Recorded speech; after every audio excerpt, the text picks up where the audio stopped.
Llegamos ya al último apartado del tema y de la asignatura, la maximización del beneficio. Vais a ver que este apartado es muy breve, pero que luego sí que será fundamental para el posterior desarrollo de la asignatura Microeconomía 2. Hasta el momento, en el tema 7, lo que hemos hecho con la resolución del problema de minimización de los costes sujetos a la restricción tecnológica es responder a la pregunta de cómo producir al menor coste posible. El siguiente paso para resolver el problema del productor consiste en responder a la pregunta ¿cuánto producir?, para lo que planteamos el problema de maximización del beneficio. Ahora sí que es cuando la cantidad de output, que hasta el momento hemos considerado exógena, pasa a ser una variable endógena del modelo o incógnita a resolver. Se trata de averiguar cuál es el nivel de producción óptimo que maximiza el beneficio del productor. El beneficio se define como la diferencia entre ingresos y costes, donde la función de ingresos depende de la cantidad, ya que el ingreso es la cantidad vendida por el precio al que se vende, y teniendo también en cuenta que la determinación del precio va a depender del tipo de estructura de mercado en el que nos encontremos, ya sea competencia perfecta, monopolio o oligopolio. Pero esto ya es materia que veréis en Microeconomía 2. En cuanto a la parte de los costes que aparece en la función de beneficios, corresponde con la curva de costes totales que acabamos de obtener en los apartados anteriores, siendo esta curva de costes totales a largo o a corto plazo según se encuentre el empresario en un horizonte temporal u otro. El problema de maximización del beneficio es un problema de optimización sin restricciones y solo tiene una variable de decisión que es la cantidad de output. La función objetivo a maximizar es la función de beneficios en términos de la cantidad Q, que va a ser igual a la función de ingresos menos la función de costes. Fijaros que en este planteamiento del problema se incluyen simultáneamente tanto aspectos sobre la estructura de mercado a través de los precios, como aspectos de la producción bajo condiciones de eficiencia técnica y económica a través de la curva de costes.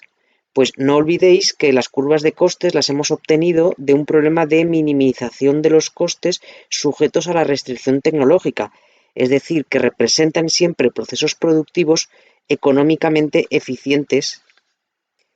Una peculiaridad de este problema de optimización es que va a exigir el cumplimiento de tres condiciones. La condición necesaria o de primer orden, que se trata de una condición matemática por la cual la primera derivada de la función objetivo respecto de la variable de decisión tiene que igualarse a cero.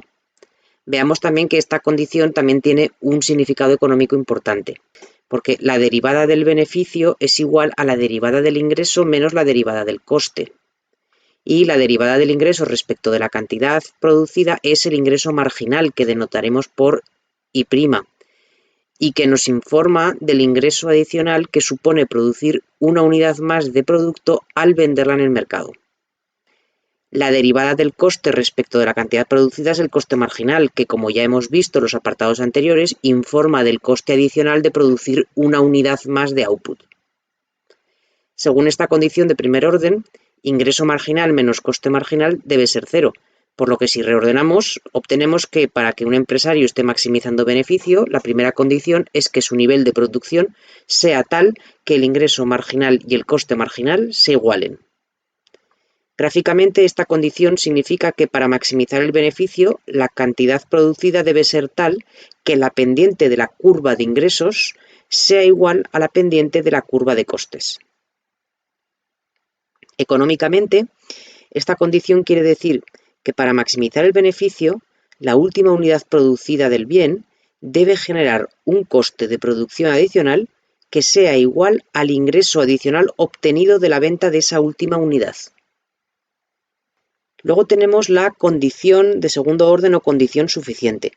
Es también una condición de carácter matemático y que nos dice que la segunda derivada de la función objetivo respecto de la variable de decisión tiene que ser menor que cero para poder asegurar que el óptimo local se trata de un máximo.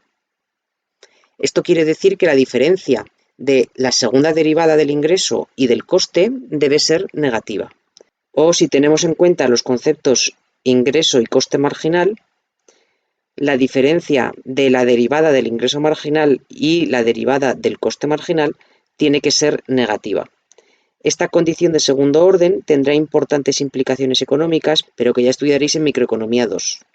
Ahora no nos vamos a ocupar apenas de esta condición, salvo para indicar que el cumplimiento de esta condición asegura que la función de beneficios va a ser cóncava respecto del eje de la cantidad producida. Y por último, la tercera y muy importante condición para la maximización del beneficio es la condición económica, o también conocida como condición de no cierre. Esta condición es propiamente económica. No aparece normalmente en los problemas matemáticos de optimización, que solo nos suelen hablar de una condición de primer orden y una condición de segundo orden. Bueno, pues esta condición económica establece que, además de las dos condiciones anteriores, el beneficio de producir debe ser mayor que el beneficio de no producir nada, ya que en caso contrario la empresa debería cerrar. Esta condición tiene distinta formulación según nos encontremos en un horizonte temporal de corto o de largo plazo. En el largo plazo no existe ningún coste fijo, por lo que el beneficio, si la empresa decide no producir nada, es decir, si Q es igual a 0, pues no va a tener ni ingresos ni costes. Los costes a largo plazo para una cantidad 0 son 0, parten del origen. Por ello, el beneficio de no producir nada en el largo plazo es 0.